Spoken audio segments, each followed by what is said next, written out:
మూకం కరోతి వాచాలం పంగుం లంఘయతే గిరిం యత్కృపాతమహం వందే పరమానందమాధవం. 30వ శ్లోకాల్లోని చెప్తా. మయీ సర్వాణి కర్మాణి సన్యస్యాధ్యాత్మతే చేతసా నిరాశేర్నిర్మమో భూత్వా యుధ్యస్వ విగతజ్వరః. ఏ మే మదమితం నిత్యం అనుతిష్టంతి మానవాః శ్రద్ధావంతో న సూయంతః ముచ్యంతే తేపి కర్మభిః. ఏత్వేదభ్యసూయంతః నానుతిష్టంతి మే మతం సర్వజ్ఞాన విమూఢాంస్తాన్ విద్ధి నష్టాన చేతసః. దీని వరే చూసిందాము. దీని ముందాతి ஞானிలు, அதாவது கிரகஸ்த ஞானிலுగా ఉండేవాళ్ళు ஞானிలు కొదవ అజ్ఞానిలుடைய దీన్ని వచ్చి వాళ్ళుடைய புத்திని குழப்பக்கூடாது, వాళ్ళ நம்பிக்கைల్ని తగర్తకూడదు అనేది தான் 29 దాకా చూసాము. అనగా శనికిழமை చూసిన దీనిలో వచ్చి కర్మయోగనుடைய సారంగా 30వ శ్లోకాన్ని చూసాము. దానిలో 5 డిసిప్లిన్ 5 ఇది చెప్పినారు. ఏమి అధ్యాత్మ చేతస, అదేంటే వివేక బుద్ధి. ఈ మన வாழ்க்கைలో దేనికి మున్నురిமை ఇవ్వాలి, దేనికి ఏ குறிக்கோளுக்கு మన ప్రధానత్వం முதன்மைத்துவம் అనేది ఇవ్వాలి అనేది దాని ఆ అధ్యాత్మ చేతస. ఆ మనసులో, అదావదు ఈ ఆత్మలోనే మనసుని నిలైనిறுத்தி ఉండేవాడు. ఎట్టా నిలైనిறுத்திంది వెళ్ళను? ఈ వివేక బుద్ధి ఉంటేనే దాన్ని నిలైనిறுத்திంది వెళ్ళను. వివేక బుద్ధి అంటే ఏమి, ఆత్మ అంటే ఏమి, అనాత్మ అంటే ఏమి అనేసి తెలివిగా తెలుసుకున్న ఆ దాన్ని పిరిచి పురుంజుకున్న బుద్ధి. ఆ బుద్ధితోని మన ఈ కర్మయోగాన్ని చెయ్యాలి. 5లో మొదటిది వచ్చి ఈ వివేక బుద్ధి. ఈ వివేక బుద్ధితో మన செயல்கள்ని చెయ్యాలి అట అని చెప్పినారు. అట్ట చేతనే మనకొచ్చి ఆ வாழ்க்கை అనేది మీనింగ్ఫుల్, అర్థం ఉన్నది కానీ ఒక ప్రయోజనం ఉండట్టు కానీ ఉన్న ఆ వివేకతోని ఏం చెయ్యాలనో దాని చేసేది. మన ఏ విధ పట్టు లేకుండా ఏం చెయ్యాలనో దాని సేతువం అనే దానిచి ఆ ముఖ్యత్వం ఏని అనేది పురుంజుకు చేసేప్పుడు ఏది చెయ్యాలా ఏది చెయ్యకూడదు అనేది ఇంత తెలివిగా పురుంజును అనే దానిచి దాన్ని చెప్పినారు. సరే, அடுத்து ఏమి మయి సర్వాణి కర్మాణి సన్యస్య. అది ఏం చెప్పినారు? செயల్ని చేసేప్పుడు దాన్ని ఈశ్వర అర్పణ బుద్ధితో చేయాలి. మయి సర్వాణి కర్మాణి సన్యస్య, అదావదు నాతో ఆ కృష్ణర్ చెప్పారు పరంపొరులుగా ఉండే నాతో అన్ని కర్మాల్ని సన్యస్య అర్పణం చెయ్యండి. ఆ సన్యస్య అంటే ఇక్కడ వచ్చి తురత్తల్ అనే అర్థాన్ని ఎత్తకుండా ఏం ఎత్తాలని చెప్పినాము? అర్పణం అనే అర్థాన్ని ఎత్తుకోలే అనేదాన్ని చూసాం. அடுத்து నిరాశీహి. నిరాశీహి అంటే ఏ విధమైన ఆశలుని లేకుండా, అపేరావల్ యాంగ్సిటీ అనేది ఇంత పలంలో లేకుండా செயల్ని చేసేది. అది వచ్చి 3வது క్వాలిటీగా చెప్పినారు.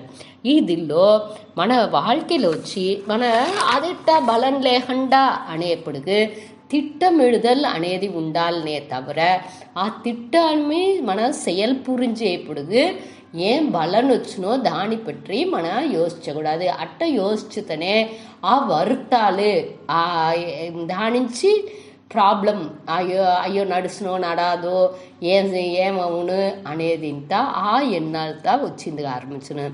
ఆ వట్టి మన వచ్చి செயல்పోయి ఏం చెయ్యాలి అనేదాన్ని ఆ విధిக்கப்பட்ட మనకు ఈ ప్రారంధ వశానించి ఏం కడమలు మన లైఫ్లో வாழ்க்கைలో మనకు విధిக்கப்பட்டு ఉందో దాని మన వచ్చి క్లియరా చెయ్యాలి. మన దాన్ని యోచించకుండా క్లియర్గా చేయాలి అనేది ఇక్కడ మన చేయాల్సింది. సరే, ఇప్పుడు ఈ నిరాశీహి వినహ నిర్మమః అంటే నాకు అహంకారం మమకారం లేకుండా అని అర్థం. నల్లోండి ఫ్రీ అవి రావలే. అది వచ్చి అది ఎట్టా వెళ్ళవును అంటే ఈ వెట్రి తోల్వి ఏం నడిచినాலும் వెట్రి ఏదైనా ఒక మంచిది నడిచేప్పుడుగా అది నా నుంచే నడిచింది అటానిసినే ఎంచుతే ఆ క్రెడిట్ నాకే అటానిసి ఎంచేప్పుడు నాకు ఈ అహంకారం మమకారంతా వచ్చింది. అది వచ్చి అనగా ఏదైనా తప్పు నడిచింది అంటే అది ఇంకోరి నుంచి అటానిసి ఇంకోరిని తప్పు చెప్పింది. ఈ ఉలహానే తప్పు చెప్పిస్తున్నాము, లేకపోతే ఈ ఉలహానే తప్పు చెప్పిందిగా ఆరంభించుతున్నాము. అట్టనేప్పుడు ఇది వచ్చి మనకు అన్నిటినేని కారణం నేనే అటానిసి ఎంచకూడదు. ఆ మమకారం లేకుండా ఉండేది. ఆ మమకారం ఉన్నది అంటే మనకు అన్ని ప్రచనలు వచ్చిన దానిచే ఇక్కడ కర్మయోగం చేసేప్పుడు మమకారం లేకుండా ఉండాలి. ఆ మమకారం లేకుండా ఉండేదానికి మనం ఏం చేయాలి? అన్నీ వచ్చేదాన్ని అన్నీ ఈశ్వర ప్రసాదంగా ఎంచాలి. ఈశ్వరునుடைய అరుள் నుంచే ఇది అన్నీ బాగా నడిచింది అనేసి వాండుடைய మహిమని పోర్ట్రేట్గా మన செயல் ఉండాలి అనేదాన్ని దీనిలో నిర్మమః అట్ట ఉండుకుని భూత్వా అంటే అట్ట ఉండుకుని యుద్ధ్యస్వ అంటే మన కడమలిని చెయ్యాలి. ఇక్కడ వచ్చి అర్జునునికి ఏం కడమై ఆ యుద్ధం చేయదల్ దానించి ఇక్కడ యుద్ధ్యస్వ అని వేసింది. మనకందరికి జస్ట్ ఏమి మన வாழ்க்கைలో ముందాతి వస్తుందో ఏం చేయాలని ఉందో దాని మన ఎంతూసియాసంగా బాగా ఉత్సాహతోని అనగా దాన్ని విరింపిని చెయ్యాలి. దాని அடுத்தదిలో విగత జ్వరహ అట ఏ విధమైన ఆ జ్వరం లేకుండా. జ్వరం అంటే ఇక్కడ ఏమి మనసులో వచ్చే ఆ స్ట్రెస్ స్ట్రెయిన్ నుంచి వచ్చే ఆ హీట్ అది తేవలేదు. అది ఉన్నది అంటే మన ఈ కర్త భోక్త ఎంచేపటికే ఆ మెంటల్ ప్రెషర్ అని పోతుంది. మనకు ఈ ఏ செயல் చేసినాலும் నేను సంతోషంగా చేసిన అంటే దాని వచ్చి నాకు అయ్యో ఈ செயல் పట్టనే లేదు, దీని పోయి చేయాల్సిందే అనేసి ఒక ఎన్నం ఉన్నది అంటే అప్పుడు ఈ కర్త అనే ఫీలింగ్ మనకు వచ్చేస్తుంది. ఆ కర్త వచ్చి మనం ఎప్పుడనే ఎట్టా పెట్టుకోలే, సంతోషంగా పెట్టుకోలే. మన ఆ ఉత్సాహంతో సేల్ చేసేప్పుడు మన ఏం సేల్ చేసినా ఏం వస్తుందో దాన్ని మనకు వచ్చి మన విరింపే செயல் మనకు రాబోతే వచ్చే செயల్ని విరింపిందిగా ఆరంభించారంట. దాన్ని వచ్చి దేవుడిగా అర్పణంగా చేసేప్పుడు దాన్ని వழிபாடுగా చేసేప్పుడు అది వచ్చి మనకు సంతోషంగా చేసేందుకు ఆరంభించుతాం. అదే మరి ఈ భోక్త అనేప్పుడు మన వచ్చే బలంలాని పూరం మనం ఏం చేసేము ఏ విధమైన తడైని లేకుండా దాన్ని అక్సెప్ట్ చేసుకుంటాము. అదిని వద్దే ముఖ్యం. అది మనం ఏం చేసేము ఈ దేవుడితోండి వచ్చేది అన్ని నేని మంచిదిగానే మనకు ప్రసాదంగా ఏற்றுకునేదానించి దీనిలో వచ్చి అన్జస్ట్ అదావదు మనకు ఆపోజిట్ కానని మనకు ఎదుర్మறைగా ఎదిని ఉండదు. దేవుడు వచ్చి మంచిదే చేతురు అనే ఒక మనసులో ఇది ఉండాలి. ஏற்றுக்கொள்ளும் தன்மை ఉండప్పుడు మనసు వచ్చి ఫ్రీగా ఆ బలాన్ని మనకు ఇయ్యి అట్టానిసి కూడా దేవుడితో మొక్కాచు. ఇట్టా మరి ఇదింతా ఉండప్పుడు మనకు దీని నుంచి కర్త భోక్త అనే దాని నుంచి వచ్చే ఆ స్ట్రెస్ స్ట్రెయిన్ అంతాని మనకు మనసు ఉండదు. దానియే ఇక్కడ ఈ మన కొదిప్పు అనేది లేకుండా విగత జ్వరగా అనేదాన్ని చెప్పినారు. ఈ అంజి మనకు వద్దే ముఖ్యం. ఏమేమి ఇంకొకరు చెప్తా వాల్విన్ ఆ కురికోల్లో మనకు దేనికి ప్రైమరిత్వం ఆ ముదన్మైత్వం అనేది దేనికి ప్రియారిటీ ఇవ్వాలి అనేదాన్ని అதாவது మోక్షానికి స్పిరిచువల్ வாழ்க்கை మనకు నిత్యமான సంతోషానికి ముఖ్యత్వం ఇవ్వాలి. அடுத்து వచ్చి అన్ని செயల్ని దేవుడికి అర్పణంగా చేయాలి. వచ్చే బలాన్ని దేవుడుடைய ప్రసాదంగా బాగా ఉணர்ந்து ஏற்றுக்கோல, புரிஞ்சு దాన్ని ఏత్తుకోలే.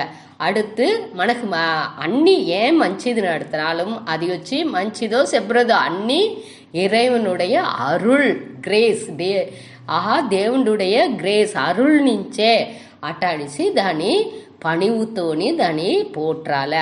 ఇది ఉండాలి. అనగా అంజావది సమనిలైలో విగద్ధ జ్వరగా చూసామిగా దానిలో వచ్చి సమత్వం, ఈ కర్త భోక్త అనే ఏ ఫీలింగ్ లేకుండా మనసుని సమనిలైలో పరామర్చాలి. ఈ 5 వద్దే ముఖ్యం. ఇది వచ్చి ఈ శ్లోకం వద్దే ముఖ్యం అనేసి తిరివిని చెప్పింది. సరే, அடுத்து వచ్చి 31లో ఈ கொள்கைని, ఈ పాత్, ఈ వழிని దోరు పిన్బట్రేరో వాళ్ళు వచ్చి ఏం నిలని అడజుతురు. అనగా 32లో దాని మారుగా దోరు దీన్ని పిన్బట్టలేదో వాళ్ళు ఏమవుతురు. ఈ రెండుని 31, 32లో చూసాము. దోరు దీని కరెక్టా వాళ్ళు ఎట్టా పిన్బెట్టారు. శ్రద్ధావంతగా అనసూయంతగా. శ్రద్ధావంతగా అంటే బాగా మనసులో ఆ నంబికతో శ్రద్ధతోని వాళ్ళు చేశారు. అది శ్రద్ధ అంటే ఏమి, వాళ్ళ దేవుడు చెప్పేదిలో ఏ విధమైన ఖండిపుగా ఒక నెగటివ్ అనేది ఉండదు. దానిలో వచ్చి సందేహపడకుండా ఇది వచ్చి తప్పుగా ఉన్నో రైట్గా ఉన్నో, ఈ యుగానికి కరెక్టా ఉన్నా అటాని సింతాని సందేహపడకుండా దేవుడి శాస్త్రాలలో వేదాలలో అనగా ఈ గీత భగవాన్ చెప్పిందిలో అన్నిలో శ్రద్ధ అంటే ముళు నంబికై. అది కురుటు నంబికైగా ఉండకూడదు. దాన్ని విచారం చేసి ఏదైనా సందేహాలు ఉంటే దాన్ని తిరివుగా అనలైజ్ చేసి ఇది వచ్చి నావుடைய అండర్స్టాండింగ్లో, నావుடைய పురిదల్లోనే తప్పు ఉండే తవిర దేవుడు చెప్పిందిలో ఖండిపుగా తప్పు ఉండదు అనే ఆ నంబికైతో దాన్ని ఫాలో చేసేది. సరే, అనసూయంతగా అంటే ఏమి అంటే ఇంకోరిని కొరసెప్పకుండా ఉండేది. ఏ విధాలోని అన్నినేని మనవుடைய பார்வையிலோனே தப்பு ఉందే தவிர అక్కడ కురై ఉంటనాలు దాన్ని పట్టి మొదట బాధరే చెయ్యకూడదు. అది వద్దే ముఖ్యం. క్లియరా పురించుకోలే. అదే అక్కడ చెయ్యాల్సింది. క్లియరా ఒక్కొక్కరుடைய స్వభావాన్ని క్లియరా పురించుకున్నాముంటే అక్కడ కురై అనేదే చెప్పము అనేది చూసాము. సరే, ఇట్ట మరి ఉంటే వాళ్ళు ఏమవేరు, ఆ మనిషిలు ఈ నావుடைய ఈ పాత్ని, ఈ వழிని పిన్బట్రే వాళ్ళు నిత్యం అనుతిష్టంతి. నిత్యం అంటే ఎప్పుడు పిన్బట్రే ఆ మనిషిలు ముచ్యంతే తేపి కర్మ. వాళ్ళు కూడా ఈ செயల్లోండి విడుబడుతున్నారు.